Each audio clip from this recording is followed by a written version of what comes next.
بسم الله الرحمن الرحيم. اللهم صل وسلم وبارك على سيدنا محمد. ازيكم حبايبي، عاملين ايه؟ يا رب تكونوا بخير وفي احسن حال وفي اتم صحة ان شاء الله. ان شاء الله النهاردة اشارك معاكم فيديو جديد باذن الله تعالى يعجبكم. اللهم صل وسلم وبارك على سيدنا محمد. الفيديو بتاع النهاردة يعني كده جنب المواشي وروتين من روتيناتنا اللي كنت بقدمها معاكم. ان شاء الله الفترة الجاية كلها بإذن الله تعالى يعني انزل فيديوهات حلوة، ونرجعوا تاني نشغلوا القناة زي الاول ونعملوا فيديوهات اللي كنتوا بتحبوها، اللي كنت بنزلها دايما معاكم. عارفة ان في تقصير كبير مني، لكن والله غصب عني. لكن ان شاء الله الفترة الجاية تكون حلوة بإذن الله، ونكونوا دايما مع بعض بلايفات وفيديوهات ودايما ان شاء الله نكونوا مع بعض بإذن الله تعالى.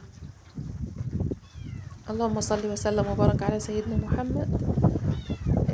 هنا انا كنت بشيل اللبن يا حبايبي، بشيله في الحصيرة، بعمله جبنة زي ما قلت لكم قبل كده، وزي ما شفتوا معايا في فيديوهات قبل كده. اللبن بأحلب طبعا انا بعمل اللبن الجاموسي، لبن الجاموسة بس هو اللي برجده اعمل منه الجبنة والزبدة. اللهم صل وسلم وبارك على سيدنا محمد. لكن اللبن البقري انا ببيعه حليب زي ما هو، فباخد لبن الجاموسة بأحلبه من الجاموسة في اواني كده بلاستيك. وطبعا الاول كنا بنحلبه في الاواني الفخار، لكن دلوقتي ما عادش زي زمان، يعني دلوقتي بنستخفه صراحة، فبنستخدمه الاواني البلاستيك، لان طبعا بنحطه في الثلاجات والكلام ده.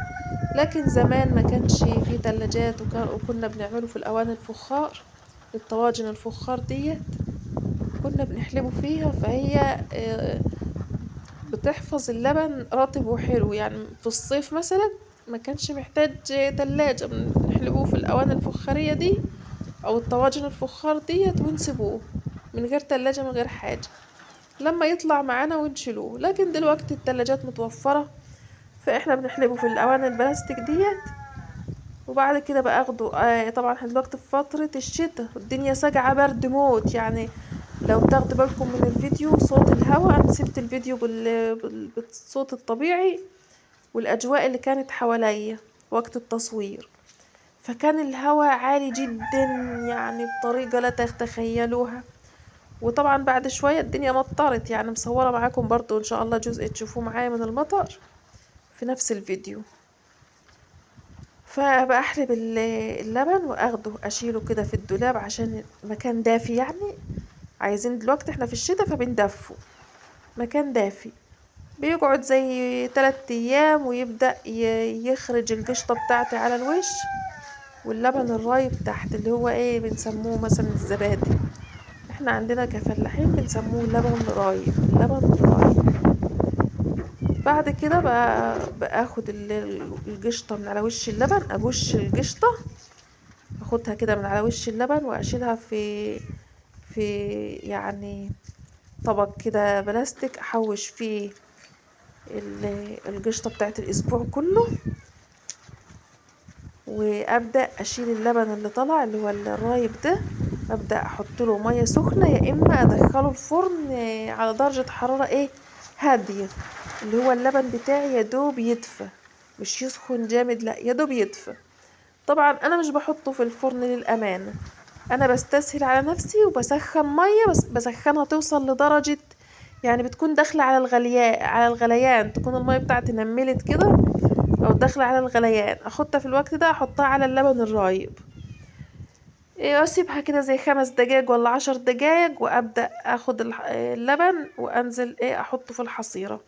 طبعا الشاشه اللي شفتوها ديت او حته قطعه القماش دي قطعه قماش شاش كده إيه خفيفه قوي، بحطها تحمي اللبن بتاعي من طبعا زي ما شايفين كده انا بعلق الحصيرة بره، فبره ده بيكون مثلا مع الهواء عفار غبار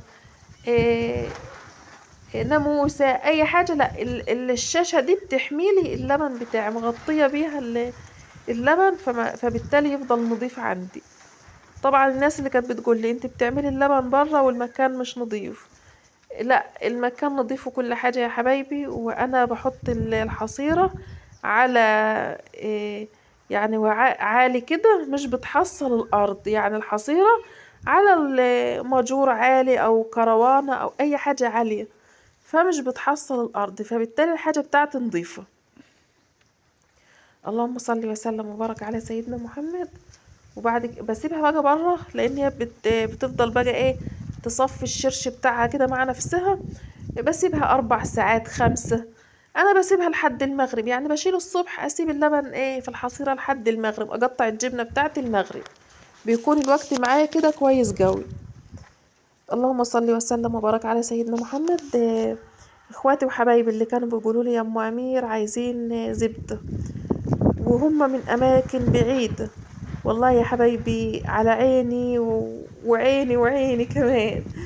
طبعا انا ما اكرهش ان انا يعني ده مصدر رزق ليا وشغل جميل كمان، بس انا ما عنديش يعني كمية كفاية، انا ما عنديش غير جاموسة واحدة. طبعا انا مش بتاجر في ان انا مثلا اجيب من عند الجيران والم واوزع، لا انا بشتغل بشغل بيتي انا بس، فانا عندي جاموسة واحدة يا دوب كده مكفية الزباين بتاعتي والله، ومش مكفياهم كمان. وكمان ما عنديش توصيل بعيد والكلام ده كله، انتوا عارفين ظروف ابو امير وشغله، وعارفين ظروفي وبيتي واولادي برضو، فانا ظروفي ما تسمحش ان انا اوسع في يعني شغل الالبان، جبنة وسمنة والزبدة والكلام ده، ما عنديش الجراءة ان انا اوسع للامانة، ان انا اشتري من بره واوسع، فانا بشتغل بشغل ايدي بس، فسامحوني في الحتة دي والله العظيم، على عيني ان انا اوصل ليكم كلكم. اللهم صل وسلم وبارك على سيدنا محمد. طبعا عندي طموح عالي، في يوم من الايام هيكون عندي باذن الله تعالى مزرعة باذن الله تعالى، واوزع على مصر بالكامل، واحتمال كمان نوزعه في الخارج كمان، يعني مفيش حاجة بعيدة على ربنا. هو طموح بعيد، ولكن انا من الناس اللي بحب احلم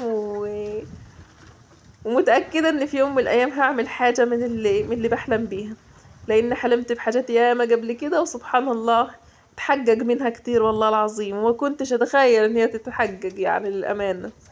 فاللهم لك الحمد، انا في نعمة كبيرة كبيرة كبيرة، والحلم ده حاجة مش حرام ولا مؤذية، احلموا احلموا وعيشوا الأحلام، ممكن تتحقق في يوم من الأيام، مين عارف، مفيش حاجة تبعد على ربنا والله العظيم.